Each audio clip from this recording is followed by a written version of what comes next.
বন্ধুরা, আজকে আমি আপনাদের দেখাবো কিভাবে মিষ্টি কুমড়োর দানা থেকে অঙ্কুর গজাতে হয় সেই পদ্ধতি আপনাদের দেখাবো। দেখুন, আমি এই দানাগুলোকে ভিজিয়ে রেখেছিলাম। যদিও বৃষ্টি হয়েছে এই জন্য আমি আজকে তাড়াতাড়ি এটাকে নিয়ে রোপণ করে দিব।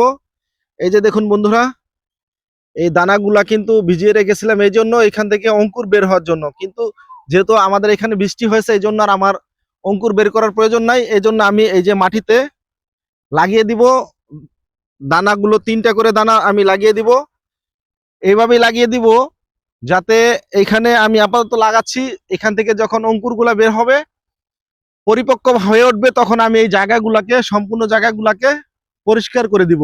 কারণ এখন আমি পরিষ্কার করতেছি না এই জন্য যাতে আমার দানা থেকে যখন অঙ্কুর বের হয়ে চারাতে রূপান্তরিত হবে ঠিক সেই সময় আমি এই জায়গাগুলাকে পরিষ্কার পরিচ্ছন্ন করে দিব, যাতে আমার এই অঙ্কুর তৈরি হতে সময় না লাগে।